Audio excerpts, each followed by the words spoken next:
ఇలా ఓపెన్ అయిన తర్వాత ఇలా ఈ 3 లైన్స్ మీద నొక్కితే రీఛార్జ్ అని వచ్చింది. రీఛార్జ్ మీద టైప్ చేయాలి. అప్పుడు మనం ఎంత రీఛార్జ్ చేయాలనుకుంటున్నామో ఇక్కడ చేసుకోవాలి. అంటే మనం ఎంత ఇన్వెస్ట్ చేయాలనుకుంటున్నాము.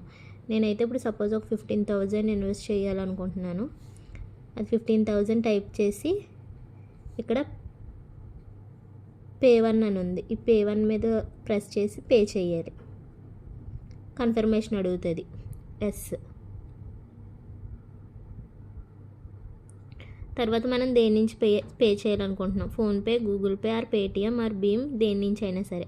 నేను ఫోన్పే నుంచి చేయాలనుకుంటున్నాను కాబట్టి ఇక్కడ ఫస్ట్ ఇది కాపీ చేసుకోవాలి లింక్ని. 8372 అని ఉంది కదా, అది ఒక్కొక్కసారి ఒక్కొక్క వస్తూ ఉంటుంది. ఫస్ట్ దీన్ని కాపీ చేయాలి. యూపీఐ ఐడి ఇది కాపీ చేసిన తర్వాత ఇక్కడ ఫోన్పే ఓపెన్ చేసుకోవాలి.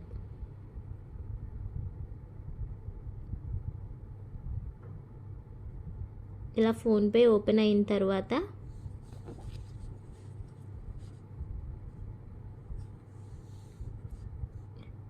ఇక్కడ టు బ్యాంక్ యూపీఐ ఐడి అని ఉంది కదా, ఈ యూపీఐ ఐడి మీద ప్రెస్ చేసి యూపీఐ ఐడి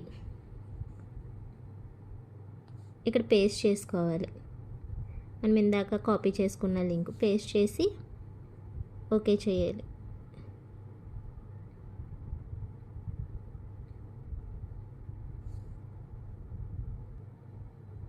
ఇలా బెనిఫిషియరీ యూపీఐ ఐడి అడిగినప్పుడు నిక్ నేమ్ ఏదో ఒకటి సంథింగ్ మనం ఏదో ఒకటి, నేను పీజీ ఎనర్జీ కాబట్టి అది పీజీ ఎనర్జీ అని సేవ్ చేసుకుంటున్నాను.